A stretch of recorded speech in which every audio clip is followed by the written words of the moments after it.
역사를 볼 때 살아생전 인정을 못 받거나 유명인 중 논란과 구설수에 휘말리는 사람들이 있는데요.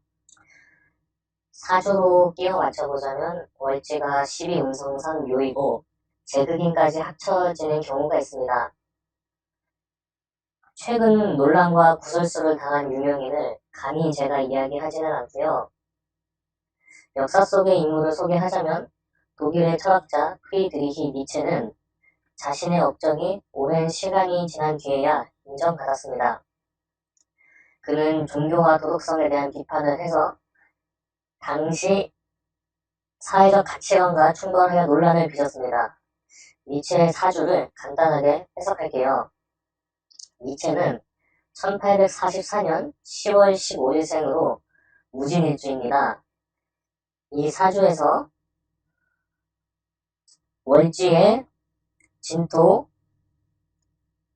월지의 술토, 그리고 연지와 일지에 있는 진토는 모두 비견으로 작용합니다. 비견이 너무 많다면 본인이 인식하는 자아가 세상보다 크다고 느끼는데 실제 니체는 당시의 세상의 가치와 안 맞아 논란이 있었습니다. 게다가 천간에 간목이 2개가 붙어있는데 이는 왕성한 활동력과 경쟁을 의미하여 실제 철학적 논쟁을 많이 했습니다. 그리고 가장 특이한 것은 일간의 무토와 아닙니다. 가장 특이한 것은 일간의 진토 그리고 월지의 술토 이렇게 있는데요. 일지의 진토, 월지의 술토 그리고 일간의 무토 맞습니다. 요것의 12운성상 관계는 묘이기 때문에 본인의 강한 자존심과 경쟁 심리 그리고 호연지기는 이 사람이 살아있을 때 많이 인정을 못 받았습니다. 그리고 제극인이에 대해서 말씀을 안 하고 있는데요. 이 사주에서는 시주를 알 수가 없기 때문에 니체의 삶과 사주에서 제극인의 특성은 따로 알 수 없습니다. 그래서 영상의 주제는 사주에서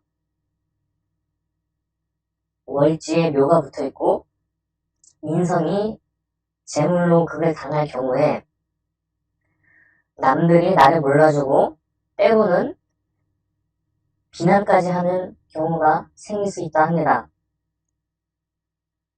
12운성에서 묘인 사람의 특징은 주변 사람들과 잘 어울리지 못하여 상황에 안 맞는 행동을 하게 되는 원인이 될 수 있습니다.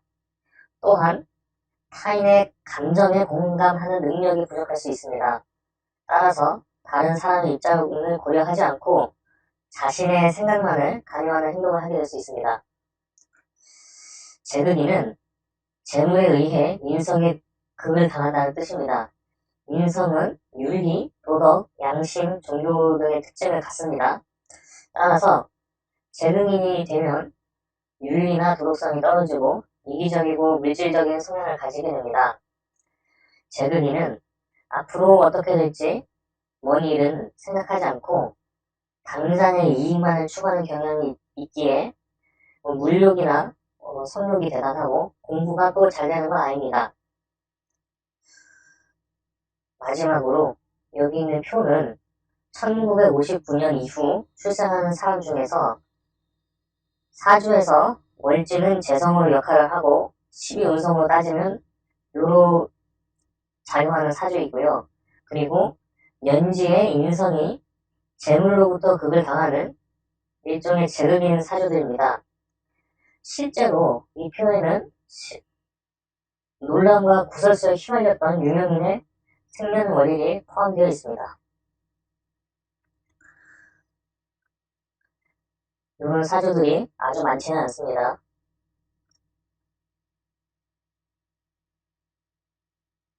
그래서 만약에 이와 같은 사주이고 또한 남들이 본인을 몰라주는 게 맞다면은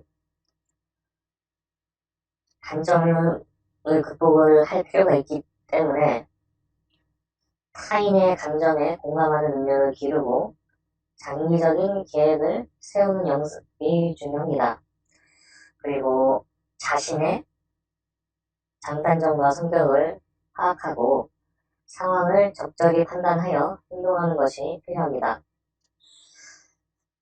끝으로 윤리와 도덕에 대한 가치관을 확립해서 이기적이고 물질적인 성향을 극복하고 타인에게 피해를 주지 않는다면 이 사주의 단점을 이겨낼 수 있겠습니다.